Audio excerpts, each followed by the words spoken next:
Much better. Okay, can you hear me on Zoom? Those who are joining us?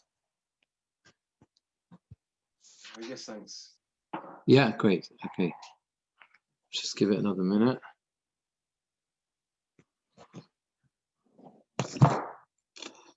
Yes, much better this. Isn't it? Yeah. Yeah.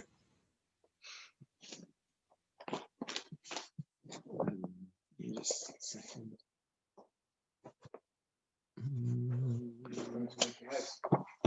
You can do. I mean, it's, this evening is not going to make it. Doesn't make a major difference.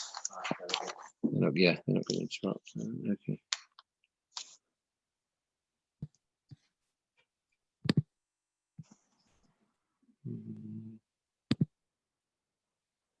Okay, let's go. Right. Okay. So we are up to. We finished all that Galata. We started the next bit of the Germora. We're up to V'chein Begino. V'chein Begino Mokum Shenogu Ligdar Mechai V'Nosei. So today. Sorry, forgive me. Yeah, we're in Daf Daled Amud Aleph, and it's about 1, 2, 3, 4, 5, 6, 7, 8, 9, 10, 11, 12, 13 lines up. Yeah. So what we're gonna do today is try and finish the Gemara on the Mishnah up from the end of the Amud. Yeah, about 13 lines from the end of the Amud on Daf Daled Amud Aleph. We're going to try and finish the Gemara on the first Mishnah, and maybe even get beyond that. We'll see how we go.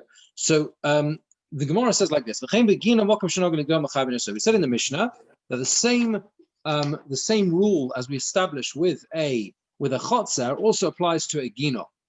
So a gino is a garden as opposed to a bika. The Mishnah refers to a gino and a bika. So a gino is like is a garden. Presumably, I think is where you grow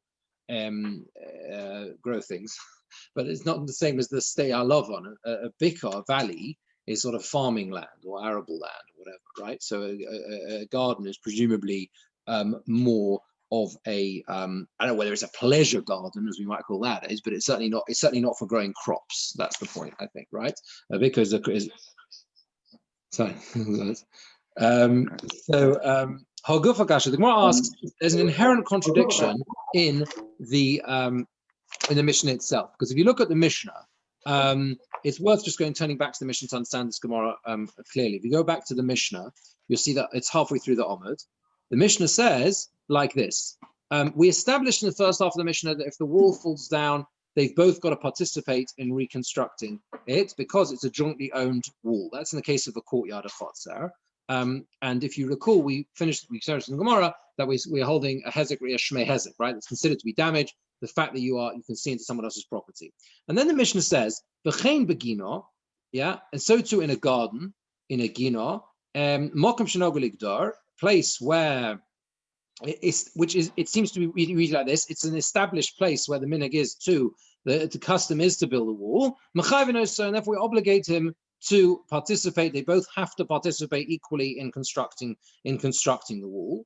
Avol b'bika, when it comes to a bika, a wall that is in as I say, literally a valley. It means a valley where there are fields, crops growing, whatever it is, or animals pasturing. Mokum shenagu shelo ligdar ein mechayev enoso. A place where the minhag is not to build a wall, they do not obligate him.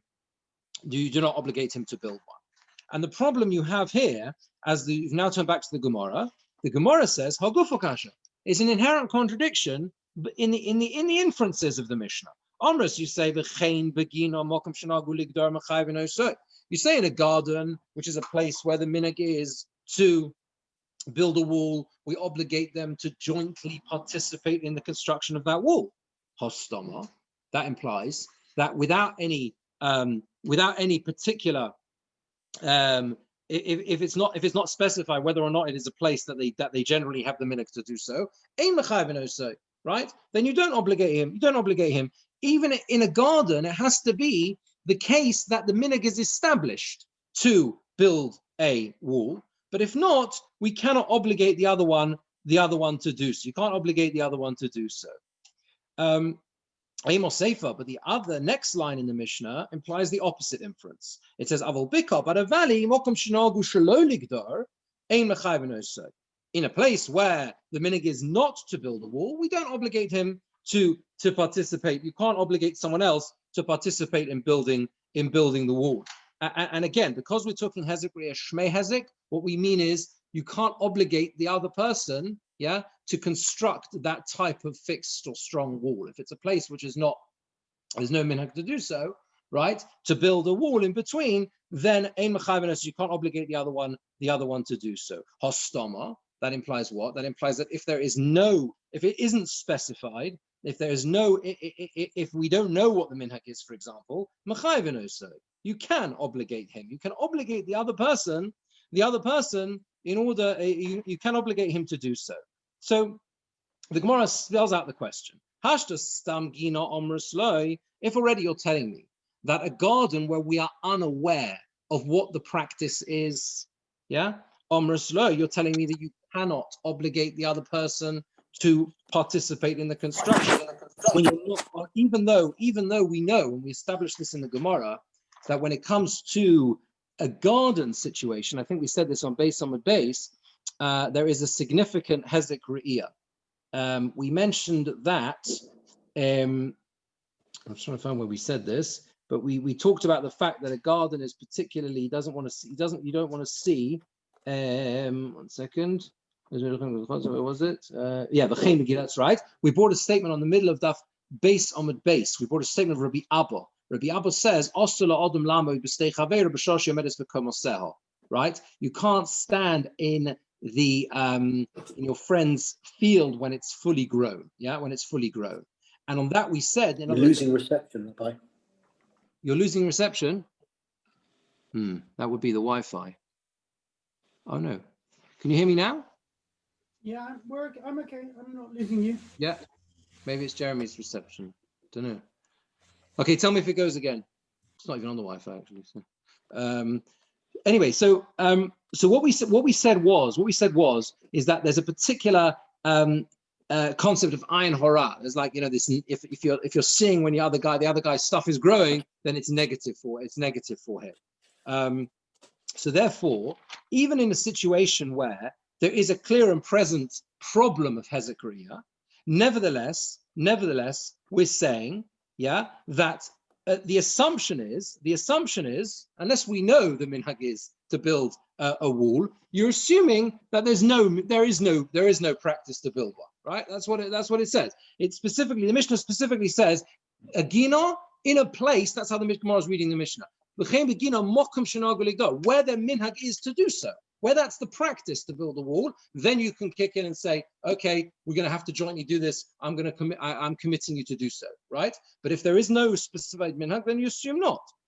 How much more so where you have a valley, which it could be that the Esther Lovin is generally, as I said, generally understood to be crops. That's what it generally seems to be. It's obviously some different type, something else growing there as opposed to a garden. Maybe the garden is a specific private little enterprise, whatever it is. But the point is that a stam bika is less ayin hora, doesn't have that whole concept that person is very particular that no one else sees their stuff that's growing in their garden, right? And nevertheless, right? So it should be obvious that you shouldn't, the assumption should be, the default position should be there's no obligation. And yet, what does the Mishnah say? What is the inference of the Mishnah? The inference of the Mishnah is that stoma, you do obligate him, right? The assumption is that he is obligated. Yeah, it's a classic. This is a classic thing that the Germora will so often do with a Mishnah and question the inferences. When you have two statements that seem to that themselves are fine. When we learned the Mishnah, we had no problem with this. We learned the Mishnah, the chayin begin in a garden. Where, well, you can read this way the Gemara is reading it. In a garden where the place is that the minhag is to build a wall, then you can obligate him to participate. But in a valley where the place is where the minhag is not to build, right, you can't obligate him. But the Gemara questions the inferences. What is the case of stam? What is the case where there is no minhag? With the garden, the half of the Mishnah implies that if there's no minhag, right, the default position is there's no minhag. That's the default position, right? Whereas with the bika, with the valley, the default position seems to be that there is an obligation, and that is counterintuitive. The default position with the garden should be that, right, that there's a custom to build this wall, which would lead. Yes, exactly. Yeah, that it's built on that assumption. Yeah, it seems to be. Yeah, that's right. Well, but since we've established that hezek re'iyah shmei hezek, actually, it won't make a difference because you see, according to the conclusion of the Gemara, anyway, we are going with that, right? We're going with the problem of hezek re'iyah, however you understand that, right? Whatever the reason for that is. But even in the first approach of the Gemara on Daf Beis Amud Beis, when the Gemara went with the other assumption that we hold hezek re'iyah lav shmei hezek, is not going to be the Gemara still established that everyone agrees there's this problem of ayin hara, which is a form of hezek re'iyah, effectively, that people are very concerned that they don't want people seeing into their, when their things are growing in their gardens, for whatever reason that is. It's a bit like you're developing something secret, whatever. You don't want people to see. That's not really how you understand ayin hara. You understand that at its basic level, ayin hara means attracting undue attention, and that can lead to negative consequences. Yeah. But here what we're saying is that you can't have a situation where the bikah, the valley, is less of is the one where you're in the valley, which is the one which you should assume less. That's the one we're saying there's a default. The default position is an obligation. So on the Gemara gives two answers. Omar Abai says two ways of reading the Mishnah which will resolve the contradiction. Omar Abai says, Hochikom. This is how you read the Mishnah. V'chein stam gino. So too in a default garden, ubemokum shenagu ligdar b'bikah, and in a place where the custom, the practice is to build a wall in a bikah, in a valley, then mechayvin oso. Then you can obligate him. Then you can obligate him to join it, right? So what Abai does is he basically says, he splits up the Mishnah, and he says, the Mishnah says, v'chein begino, and so too in a garden default position, assume that is the practice, and therefore we have to join. It can force you to jointly participate. Yeah. Then the Mishnah carries on, and when it says mokum shenohagu, where the minhag applies, it switches from garden to valley to the bikah, and in the bikah it says, when are you obligated?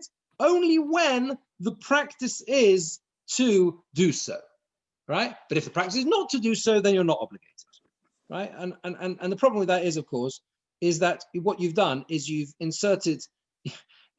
We've taken a Mishnah which seemed to be case 1 gina, case 2 bikah, and what we've done is we've basically said, no, hold on a minute. We're taking case 1, we're dividing it in half. And we're saying that half of case 1 is talking about a gina, half is talking about a bikah, and then all of case 2 is talking about a bikah. And that completely messes up the entire wording, which is Rava's problem. Amale Rava says back to Abai, Kain of so my avol. What does it mean but? Right? New Mishnah, again, it's a bit tricky in the wording here, but the question of Rava is obvious. It says v'chein begina ... right? And then it says avol, but in a bikah. What do you mean? According to Abai, we've just been discussing a bikah because the second half of case 1 was also talking about a bikah. So the wording doesn't work at all. So therefore, Rava doesn't like Abai's pshat. Elama Rava, rather Rava says, this is the way to read the Mishnah. This is how you read the Mishnah. V'chein stam gino, kumokum shenogu ligdar dami, u'mechayvin osoi. Similarly, similarly to a chotzer, right? A garden is like a place where the minhag is to build a wall, and therefore so you obligate the other guy to join in. In other words, default position with a garden is the wall, right? That's the default. The default position is there's a minhag to build a wall in gardens. People want their own privacy when it comes to their gardens. Avol stam bikah, but the default position in the valley is kamakom shelo nogu dami. That's like a place where the minhag is not to build a wall, and you don't obligate him. In other words, where the Gemara has ended up in resolving the way you learn the Mishnah is that the Mishnah is presenting the difference between a gina and a bikah is in respect of the default positions, right? That's the difference between the cases, and that's effectively why we need to talk about these cases, right? You have your case of your chotzer, and there with the chotzer we said that's the first case which we've been discussing till now. And the case of the chotzer was where they desire to divide up, right? Where they want to. Remember, that's what we explained in the Mishnah. We read the Mishnah. When they want to divide up the chotzer, they build a wall in the middle, right? That's how we learned. That's how we learned the whole first part of the Mishnah. Once you've agreed to divide up, I can force you to build the solid wall because of Hezek Riyah. That's the first part of the Mishnah. Yeah. Case 2 in the Mishnah tells you that the default position of a garden is to build a wall between us. That's the default position, and therefore, without any other associated knowledge, I can assume that you, I can push you. You with me? I can push you to help to pay part of that wall and whatever, half your land, half money involved, whatever. Whereas when it comes to a Bikar valley, the opposite is true. When it comes to a valley, the default position is that there is no practice of building a wall because the level of privacy you need in a Bikar is just not present. Okay, is not present, and therefore it's not, and therefore I can't force you to do so. Right? That may all seem rather technical, but for the next Mishnah on Amud Beis is going to discuss a scenario of a valley setting, a setting of fields owned by different people in a valley. And when you have one person surrounded on all other sides by someone else, and he goes ahead and builds a wall between his field and your field, you've got the little field in the middle, his fields all surround yours, okay? And then the question arises, can he obligate you retrospectively, or even going forward, to participate in the payment for the building of that wall? And that's going to kind of hinge on this a little bit in terms of the default position with wall building in valleys, right? So there we are. Let's just see Rashi on this. So Rashi is about a third of the way up. Now that you've said that in a default position with a valley is not to build a wall, even though Hezek Riyah kosher, there is a greater damage through Hezek Riyah, through seeing, as we said. So we said, how much more so in a valley? When it talks about the place where the minhag is to build a wall, that's talking about a bikah, not a gino. And the Germora asked, Rava said, what are you talking about? But in a valley. We're just finished talking about that. We were just talking about a valley. It should have simply carried on, but in a place where they don't have the minhag, they don't obligate him. Therefore, Rava says that can't be. Whole of case 1 is Gina, case 2 is a bikah, and the difference between them simply is the way you read the Mishnah is that it's simply establishing the default position with a Gina is to build a wall between you, and default position with a bikah is not to do so. Okay, any questions? We're okay? Okay, let's carry on. So, question is like this: in the Mishnah, the Mishnah, the 3 cases in the Mishnah, Chotzer, Gino, and Bikah. The third case, which we've just established following Rava, right, which I think is the halacha, that the default position in a Bikah is no walls. Okay, so now the question arises: what happens if I want to build a wall? So I again, the Bikah scenario, the valley scenario is a valley full of different fields. I have my field, you have your field, whatever. I can't, force you to do anything, but I want to build a wall in my property. Okay, so what do I do? So the end of the Mishnah says, what you do is you have to build a wall on your land, and you build it. So you build it in your property. That's what it means. Konis l'sochelo. Bring the wall into your land. Fair enough. And you build the wall, but then you have a problem, which is how do I prove later on? We've all been involved in boundary disputes at some level, at some point. Most people have at some point had some degree of, it's very difficult, right, to tie down exactly where the boundaries are. Even nowadays, right? You don't, people think, oh, I'll just look on the what they call the land registry, but it's not true, right? Usually the house boundaries are, but the back gardens are not. They're just like approximate, aren't they? I think they're not. Yeah. So the question is, if I've built a wall in my property, how can I prove henceforth that it was in fact my wall? So the Mishnah has the following solution. You put something called a chozis on the outside of the wall, facing the other guy, and that will prove that it was your wall. That's what the Mishnah says. Okay, and then the Mishnah carried on. Therefore, if the wall falls down, then the place where the wall was on and the stones is his, because he's got some proof there that the wall belongs to him.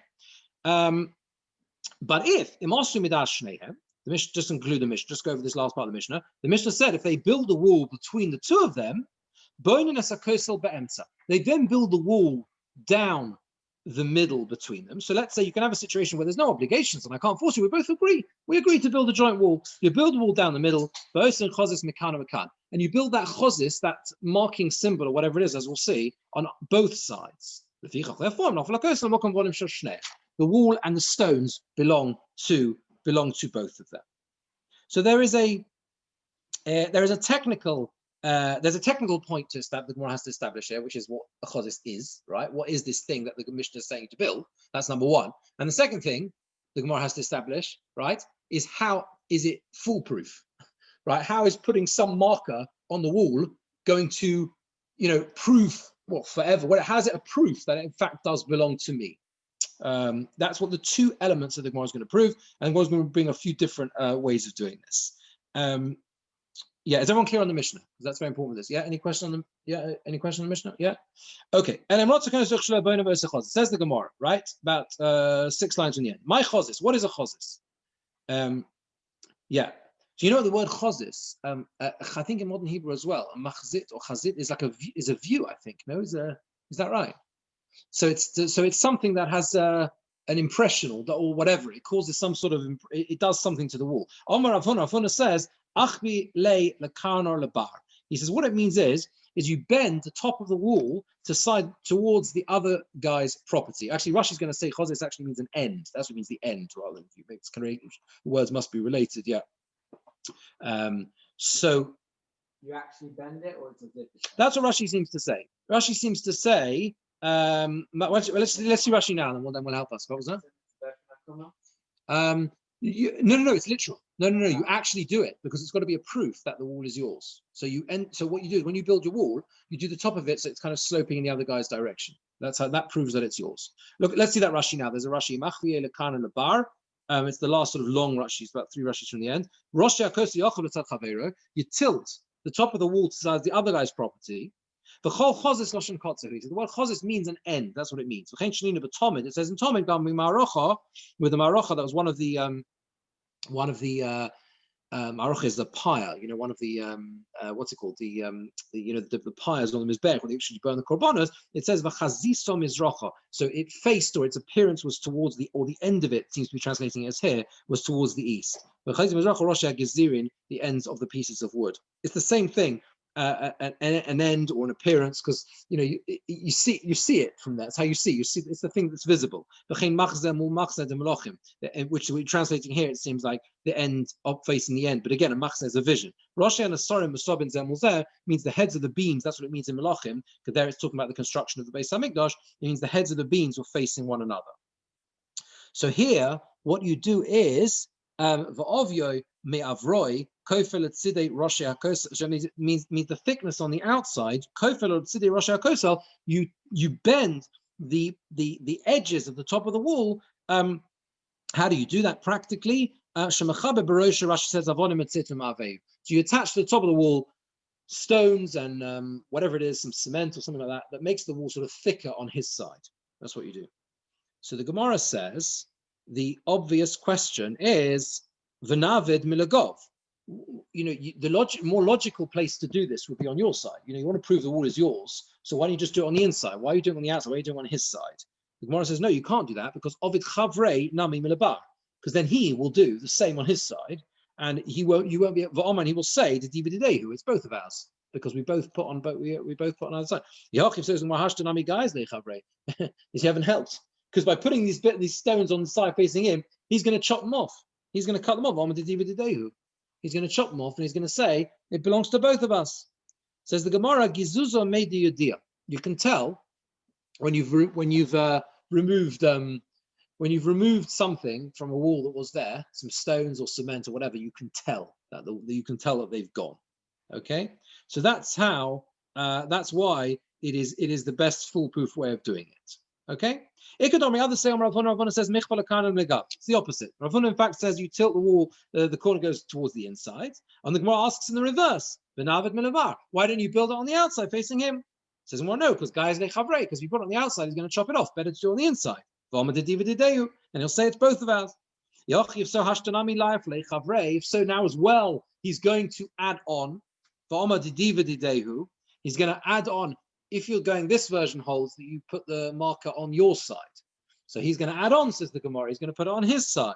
Lefufa meide yodia, says the Gemara, that you can see when you've added on both. Or you've added on the other side. You can tell when you've added on something on the other side.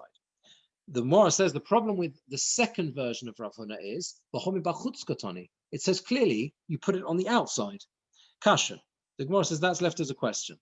That's left as a question.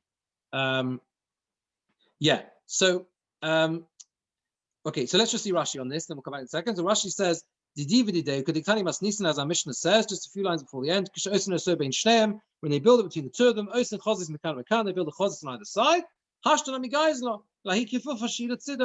He's going to when it's towards him, he's going to cut it off. He's going to say it's both of ours, and we never made we didn't make a chozis at all. So the second version of Huna says Milagov, let's start Shalom makes on his side. The problem is that it says on the outside. So you add on means you attach. He's going to attach another chozis on his own side. So the So the Gemara here, basically all we've done is so far is Rav Huna, there's two versions in what Rav Huna said. Did Rav Huna say you put the thickness on his side, or did he say you put it on your side, right? And the difference between the two opinions is which one is better at proving and lasting out some dodgy thing the other one's going to try and do to prove that the wall was really his. That's basically what we're doing, right? The problem with the second version is it flies directly in the face of the Mishnah, because the Mishnah says mibachutz, on the outside, and the second version says you put this marker, the stones or whatever, top of the wall on your side, right? That's the problem. But it's useful to know that the Gemara doesn't say tiyufta. You know the difference between tiyufta and kasha. Sometimes the Gemara says tiyufta. Tiyufta means a refutation. If it's tiyufta, it's the end of the road. You can't go further, right? It's a complete refutation. It must be wrong. That's what tiyufta means. Kasha means it's a question, but it's potentially resolvable. Yeah, it's potentially resolvable. Yeah. So if you look at the second last Tosfos, it's just a very useful klal to know in the Gemara. Whenever you see the word kasha, whatever, so we always pull out one exception, but generally speaking, when the Gemara says kasha many times, I've got a question. That doesn't mean it's not resolvable. It's just that the Gemara is not happy with whatever the answers that could be suggested. So look at the second last Tosfos. For homi b'chutz katani kasha, it's a problem. You got that? Yeah. V'tiyuvta eino, right? V'tiyuvta eino. It's not a refutation completely. Because we can't say right, that it protrudes outside the wall. The Mishnah says you yeah, you make a chozis on the outside. Simple way of translating that is, right, yeah, on the side that's not your side, right? In other words, his side. Now that's not going to work according to the second version of Rav Huna, because Rav Huna says you put it on your side. You could translate it externally. Yeah, the word mibachutz could just mean external, meaning could be either side. It's just that it's protruding out of the wall. Okay, the kamakon kashahi is still problematic. Because it should have then said the word mechutz on the outside, not mibachutz on the outside, right? Now that sounds like a very sort of relatively minor technical point, but it's a useful klal. If you see the word kasha, you will sometimes find, like as we do here, a Tosfos suggesting, well, it wasn't such a knockout blow because you could have solved in that way, but the Gemara simply wasn't happy with it. Okay, so that's the first view of what chozis is. Any questions, or indeed anyone on Zoom who wants to ask questions? So we're about, yeah. Everyone happy with that? Right. So let's see Rabbi Yochanan. Rabbi Yochanan on top of the next page. He says, what you do is you smear. It's a different, again, same format as Rav Huna. First, he tells you what chozis is, and then he explains how it works and what it and how it solves the issue of proving the wall is yours. He says you smear with cement on the top amma of the wall. Rashi says the first Rashi you smear with cement or whatever it is the amma at the top of the wall on the outside. The Gemara asks, "V'navid milagav." Why should you do it on the other guy's side? Why don't you do it on your side? Ovid Chavrei Milabar. You can't do that because if you do it on his side, then he is going. So if you do it on your side, he's going to do it on his side. It's going to say he's going to say it's both of ours. It's mine and his. Here as well, his friend, the other guy is going to what's it called? He's going to peel off the cement marker that you've put down. But he'll say it's both of ours. The one says kilufa meidu yodia. You can tell when it's peeled off. That's what you can tell. Kilufa meidu yodia. You can tell when something is removed through peeling, and that is why we don't suggest that we don't think that's a problem. And in fact, the solution is a good solution to put it on the outside, the cement facing him. So that's Rabbi Yochanan's view. That's Rabbi Yochanan's opinion. The Gemara now asks, what do you do with hotza?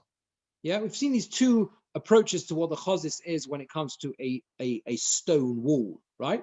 But what about there was one more Rashi, Rashi says, means you peel it off, right? What is hotza? Hotza is what if the wall is made of like a wicker or branches or whatever? It's not made of stone. So how can you put something on there which demonstrates to you where the wall who the wall belongs to? Hotza. Amar of Nachman. So what do you do? What you do is that as you thread through each new branch or whatever, you put them, you make sure that the branches are on the outside. So when you finish off you're threading through into these pieces of whatever they are, pieces of wood or whatever branches, yeah. As you thread through the new branch, you put that on the outside. Okay, that's what you do. That's what it means. That's what it means. Sinufa yireichem elabar. And that itself will be the sign, because you put them in on that side facing the other guy, that's the sign that the wall belongs to you. Same question as before, v'navid milagav. Why don't you do it on the inside? Why don't you do it on the inside?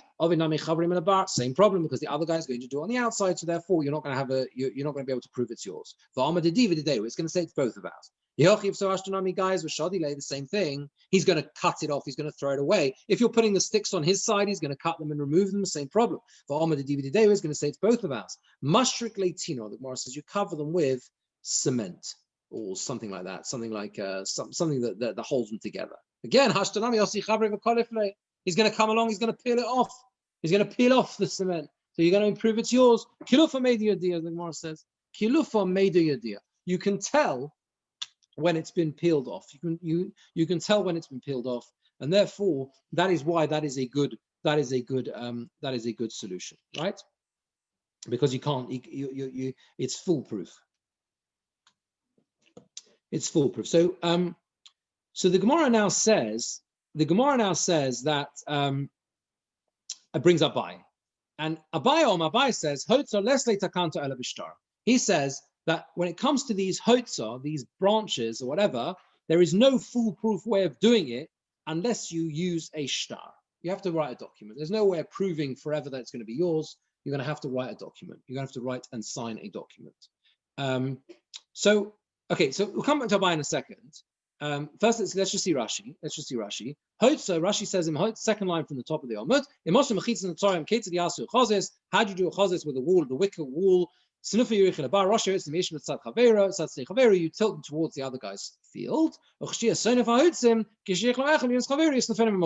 you finish off, you're adding new branches. What you do is you add them on the external side. You add them on the other guy's side.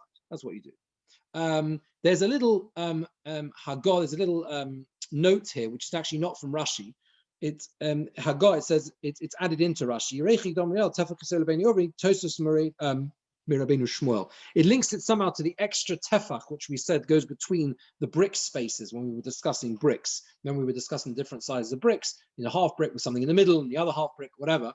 It's from Rabbeinu Shmuel, which may well be the Rashbam, and he brings the Rach Pirush. The Rach explains Motzi Roshi Akonim v'Dafna. You let the heads of the sticks and the dafna, which must be another type of material protruding outside. He says these are the sticks which stand to actually strengthen the wall on the outside. He says, "Mitoch pirushay mashma." From his explanation, it seems shakonim shemamidin min atzad l'smocha koso. We're talking here about sticks that you place on the outside or on the side to support the wall. V'zeu lo shnifin adkan. Okay, he says that branches doesn't mean the actual branches of the structure of the wall. It means some sort of sticks that you use to support the structure. If I'm not mistaken, on the shulchan in the Mishkan, the snifin were the same thing. They had sniffing, they had sticks there, like metal rods or whatever. I think they were metal, that were used to support the showbread, the lechem that was on the shulchan. That's what the word is. Fine. Then the next, look at the next Rashi. If one of them comes along, he has to bring witnesses, and if one of them made it, he brings witnesses and they sign for him. If two of them, they made it together, they should bring witnesses and they should sign. The Svirle, because Abai holds kufla de tina me'ilovi hotza lo yodia. You cannot tell the peeling away of cement on top of hotza, these branches. You can't tell. You can always get rid of it, and therefore the best thing to do is simply to write the document. Now, my question to you, because I don't have a clear answer, I've been thinking about it, but I haven't seen, whether, I'm sure someone must ask it. Yeah, is if we've just gone through a whole convoluted piece, right, about how, it's not complicated, particularly complicated Gemara, right? The same thing as the structures the whole way through. As I said to you at the beginning, right? We basically got two opinions in Rav Huna, followed by Rabbi Yochanan, about what is the best way in marking the fact that the wall is yours, so that if there's ever a future dispute, you can prove it's yours, right? And whether it's putting stones that point towards the other guy, whether it's putting cement on, whatever it is, that's fine. And then we went from there into what if the wall is made of another different material, which is harder to make some permanent sign on to shape the cement in a certain way, right? So we've gone through all of this whole thing, and Abai says, look, I'm not happy. He says, when it comes to a wicker or wood wall, nothing's going to work. You're going to have to just sign and seal, write it out, documentation, aid him to sign. So the question's obvious, right? We'll just do that. I mean, it's a far simpler solution, right? Why don't we just...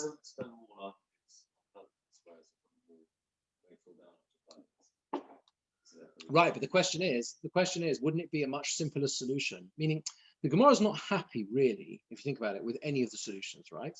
Because, and you see that, by the way, from the Ikka de Omri. Again, it's always difficult with the Gemara with Ikka de Omris, right? One of the hardest things often I think about learning Gemara is that when you have a sugya that presents the whole thing in one way, right? And then it does the same thing again, it's all the time, right? Ikka de Omri. Others say that Rav Huna didn't say it that way, but he said it that way, okay?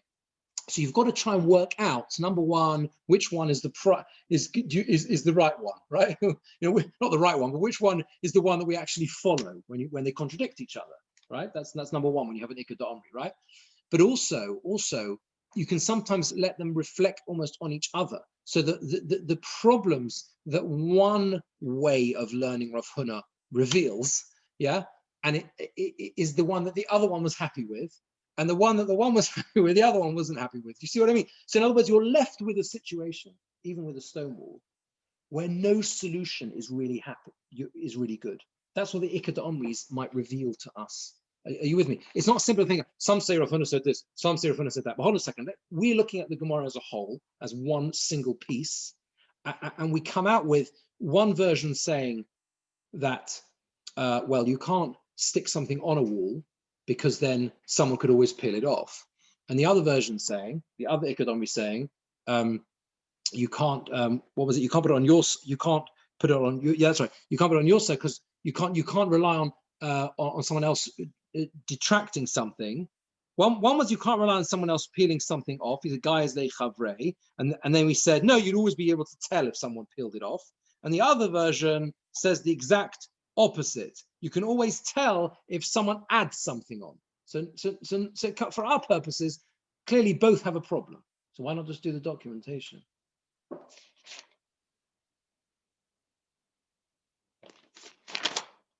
I think you're going to put walls up anyway. Was that? I'll just repeat for the Zoom people. The people, Ellie suggesting what the people are going to what? You're going to farmers or whatever. They're going to put walls up, yeah. So if you're going to put a wall up, you may as well mark it. May as well mark it. Okay. So you may as well mark it. In other words, Is that better than signed documentation? Well, you don't have random people just wandering onto your fields. Right. So you're going to put a wall there anyway. So you may as well, the wall should have some, you don't know. Yeah. Every time someone marches onto your field, you're not going to go to your Yeah. solicitors and find your star. Right. Okay. So that you mean there's a problem with the you won't have to find it. Oh, to prove that it's yours. Yeah. I mean, the general scenario when you prove going to need to prove that it's yours is going to be when it falls down, right? Because then you're going to prove where the boundary was. You're going to say, right, when the wall, if the wall falls, that's the main problem we've got here. The main problem, and the reason you need to prove it's yours, because if it falls down, I want to demonstrate this was my land and not yours. It wasn't shared space because I built it in my land, and all the stones are mine too, right? But yeah, but okay. So you're saying it's simple. I would come to somewhere close to what you're saying, but I try to see if anyone else has any other views why you wouldn't go for documentation, a star. Because in the case of a stone wall, arguable that the stone wall is more permanent because it's physically in place in the location that we're discussing. Right. Whereas many years or decades could have passed before a dispute arises on that wall, Yeah. especially because stone walls theoretically, depending on your builder, don't fall down instantly. And so therefore, the actually digging up and checking if the Ada real and all these type of things is not a forged stone is actually in some ways more difficult than just the synonym on the actual construction. Right. Okay. So David's suggesting, again, I'm just repeating Zoom. You heard that. But basically, the idea is that once you go into the realm and the world of shtaros, you run into all sorts of problems in terms of the permanency of it, keeping it, whereas a stone wall is likely to be there a lot longer. That's basically the thing. Yeah, I think that's probably, that seems to be the most obvious way of understanding this Gemara. But it's also quite an insight into the the depth of the Gemara's understanding and the sort of the way people are going to practically have to apply these halachas. Once you start obligating people to draw up documents, you are complicating the process, and you are putting an onus of responsibility on people to look after their stars. We know this in other places is a big problem. People don't, what if they don't look after them? How do they protect them? They can lose them. All sorts of things can go wrong with the star. People may not be, also this is between neighbors. This is not a case like, a get or something, right? We have to go to a beis din or whatever. To start imposing, a star writing process on two neighbors, it assumes multiple things. It assumes they're both literate. It assumes they can get hold of aid. It assumes they know how to draw up a proper star, that it will actually stand up in court. There's multiple levels that is actually going to complicate a process. And therefore, the Gemara wants to avoid the necessity to write a star until it has no other option. And that's why Abai, I think, only appears right at the last line, saying, okay, when it comes to a wooden wall, Abai says there is no other option. We've got no choice. We have to go down the route of star. There's nothing else we can do. Yeah, that's what I would think. Anyone on Zoom want to add to that, or are you happy with that? It's a bit of a balabatish. It also implies that there's no trust. What was that? It implies there's no trust. It also implies that two neighbours who are trying to get on with each other have to draw up a document to prove something which they think is fairly self-evident, that there's no real trust between them. Yeah, I suppose so. That you have to drop a document, no trust. I mean, you could argue that there's no But was it? Sell the house to somebody else. Yeah, you sell to someone else, and then how do you know who's yours exactly? And also you've got them. You could argue that there's no the very fact that you've got to add this bit of stone on the end of the wall is also proving that there isn't much trust. Trust between you. Yeah, it could be other generations, exactly. Yeah, that's right, and that's right. But it does seem that the physical permanence also is exactly as stronger than the star. It lasts longer, and it's easier for them to do and to construct. Okay, right. Let's do the last piece of the Gemara. The Gemara says, so the Mishnah said that if they build a wall between the two of them, then the halacha was in the Mishnah. What did we say? If they build between the two of them, they build a chozis on both sides. Right? And the Amalei Ravim Parzika Ravashi. Ravim from Parzika said to Ravashi. Ravashi said to Ravashi, Lo yasu lo zeh v'lo zeh. The obvious question, right?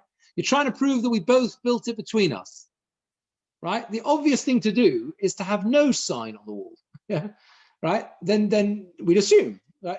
If you're obligating me to put a something on the edge of the wall to show that it's mine, right? When I built it all myself and it was all in my land, okay? then if we jointly built it, the logical thing to do would be to have nothing on the wall, and then the default position is this wall is between our properties, and we both built it jointly. Why do you need them both to put a sign and have nothing on? Amalei said back to him, Ravasha back to him, no, it's necessary to call him chad minahu, v'ovad didei. The scenario is, well, one of them went ahead and built the and put it in place, right? He built the he put something on the wall. He put the chozis on the wall, the bit of the stones or whatever pointing to the other guy or him or whichever way you learn. V'ilo ovid chavrei, and if the other one doesn't do so, now Omer, he's going to say didehu, that it's all his. It's going to, yeah, it's all his. It's all his. So in other words, the Gemara is saying like this: you're right. Really, you shouldn't need anything at all. If we both jointly built a wall and it was built between our properties, joint stones, you should need nothing. The case when you do require the other guy to build something on his wall is only in a scenario when one of them already put one up, and then the Mishnah says, right, you better go and put one up yourself, because if you don't, you're going to lose out in the future.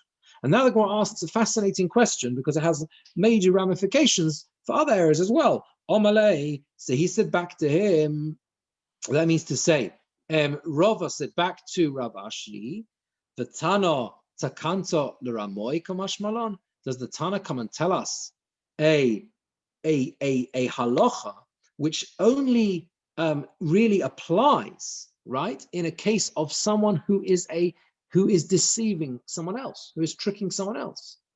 It is very, very strange to put a halacha in a Mishnah, yeah, which is only there in a scenario where someone is trying to steal from someone else.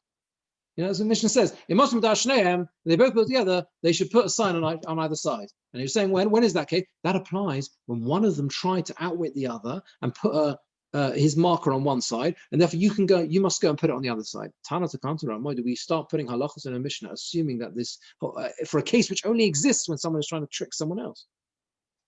You could argue that we have to always do that, because we've got to always outwit people, or make sure they don't outwit each other. Are we talking in a case where we said that subsequent to the wall being built, then the sugarless came about?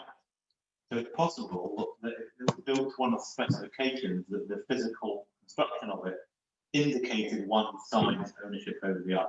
Right. Because of the cement or the direction of the bricks. And then only subsequently he agreed, yeah, I'm going to buy into this. So it's not that we don't trust the other party, but he in good faith built it, yeah, thinking that he was paying for it, right, thinking that he had to put the simonim on it that would have previously said that this is mine. Right. Yeah. And so we have to retrospectively mark it up, in other words. Is that not what we're talking about? So you mean he put it on? Well, but we're talking now in a case where there is the default position is you don't build walls. We're in the Bikos scenario, the valley, whatever the fields, right?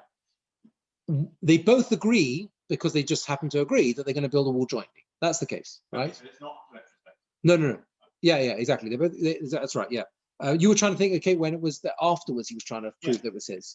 Then you would need to mark it up. Because yes. It could be that without that, yeah, through no fault of the other person. I see what you mean. I see. Yeah, no, that wasn't the case. That's right. That wasn't the case. The case where it's all set up in the beginning. We know what we're talking about. We're standing there at the beginning of the agreement. Exactly. And then, that's right. But the Gemara has now said, it comes out that the whole scenario of the Mishnah is only really in a case where one of them tried to trick the other one. It doesn't make sense.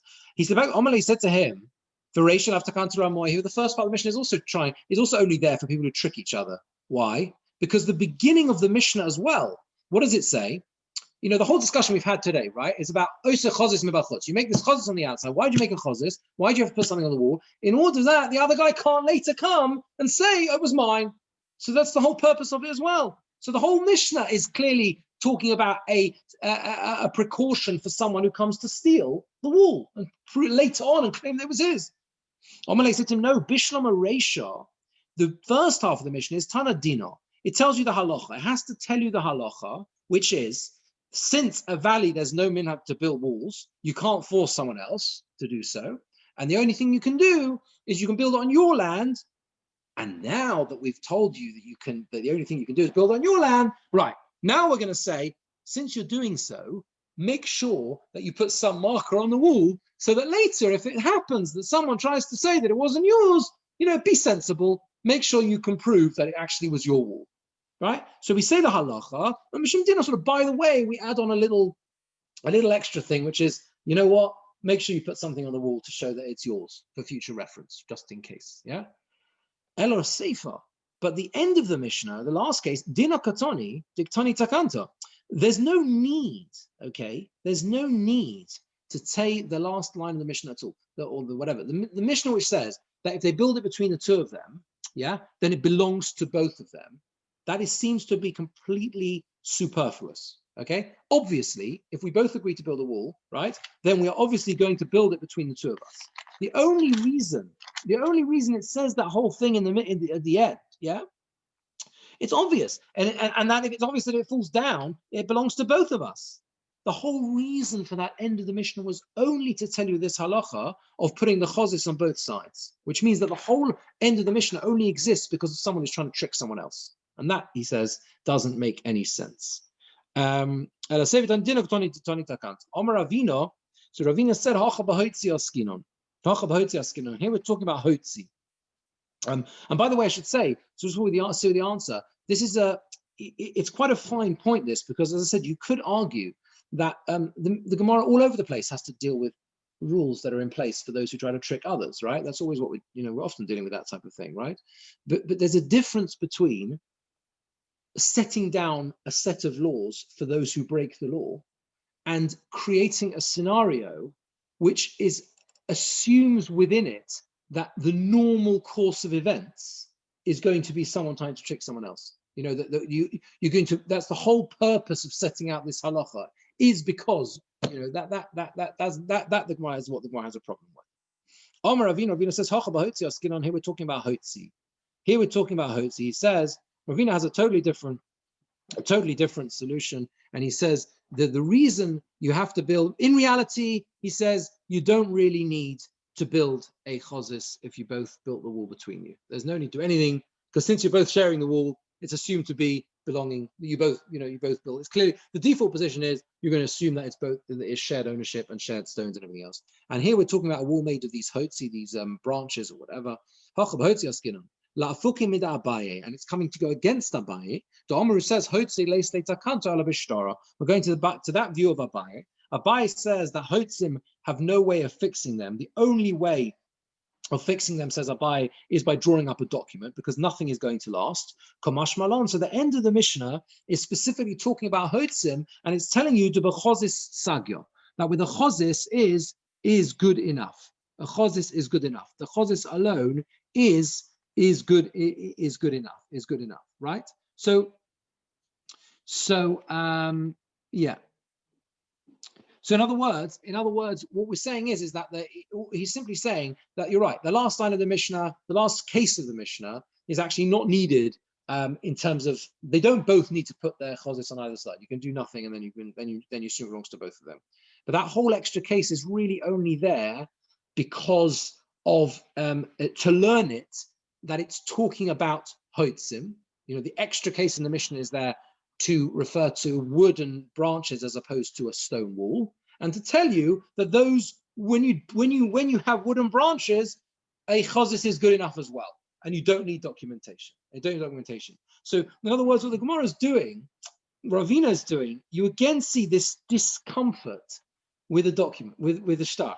You understand? Like the Gemara's kind of come round. Ravina has found a way of learning the Mishnah to sort of tell you, not like Abaye, that even hotzim, it's okay. You don't need to come onto shtaros. It just proves what we were saying before, that we're trying to avoid any reliance here on this type of neighborly dispute on a shtar, right? Ravina is not happy with that at all. Yeah. Yeah, it's also useful, by the way, to know. I can give you copies of these. I picked these up from somewhere, which is the generations of the Tanaim and Amoraim. It's very, very useful to know when they appeared. So Ravina, for example, is right at the end. Ravina and Rav Ashi, they're like so far on. They're the end of the Gemara. That's why they're very, very important. You often, here you have, for example, Ravina. Not always, but you have Ravina this dispute between Ravama, Parazika, and Ravashi is taking place in the last generation of Amoraim, right? This is like almost like the final word, at least on this sugya. I mean, that's where indeed it appears, although it happens to be on the end of the mission, obviously. And if anyone wants a copy of these, then please do let me know. They're very useful. Right, so then let's just see Rashi on this, the last few minutes. Technical question. Yeah. Presumably that Bikar was referring to a large expanse of land. Seems to be, with fields, fields So, owned. how did they mark the boundaries in those times? I mean, surely they would have to have a star anyway to say. Yeah, well, I don't think so. I don't think so because they may have had. It could be that we'll come on to this on the next Gemara as well next week, because it talks about how it talks about that they would have had a need to keep animals out of individual fields as well. You know, if they were grazing, if the animals were grazing, you may have had a certain boundary. There wasn't a field, there wasn't a wall, a Hezekiah wall, but it was some sort of boundary. In other words, you can demarcate fields without having walls. You can have low fences. You can have all sorts of other things there as well. You know, without a proper wall. Again, we are discussing predominantly Hezekiah walls, which are visibility high wall. That's the whole thing we're discussing here. You can still mark it out in other ways. Yeah, I think so. Even in a bikar, we're saying that the default position is that the minhag is not to build such a wall, right? But I might want to for whatever reason. But I think that's the type of wall we're talking about here, right? Let's just see Rashi. Neither of them should build it. Rashi's about third of the way down. Neither of them should build the chozis. And that'll be a sign that one of them didn't build himself. Had he made it himself, he would have made a chozis on the outside. So just do nothing. And then he went and did his own, and that's why you had to put yours up as well. But because the concern about people tricking each other, the whole Mishnah, the whole end of the Mishnah is there just because of those who people who go to trick each other. The first part is that not the Gemara asked? Is that not a takana mishum ramoy? The first part of the Mishnah is also there. The whole purpose of putting the chozis in the first case was so the other one shouldn't say it belongs to both of us. The Gemara says no. There, since in a bikar the minhag is not to build a wall. You can't force him at a he puts it into his own property and he builds the wall. Since it says that halacha that he has to build in his own property because you can't force him to do so, Tana takanto. Therefore, it also says the way to fix it. And there, by the way, it tells you build a chazis shemramoy because those who deceive. And a sefer dino loitano. The sefer, it doesn't have to tell you the din at all. The pshita, it's obvious. If they build it from, if they both agree to it, in the case where there's no minhag, but we both agree, obviously we both participate. The whole case was only there because of the problem that might ensue and the need, therefore, to build a chozis, right? To build the chozis. And that's what the problem was. You're setting up the whole Mishnah that it's only there, the last part of the Mishnah, for a case where people are trying to outwit each other. Yeah, and that's what the Gemara wasn't happy with, or certainly Rava wasn't happy with, and therefore it was Ravina who concluded and said, no, it's really talking about Hoitzim, and it's just coming to tell you that we don't follow Abai. We don't follow Abai.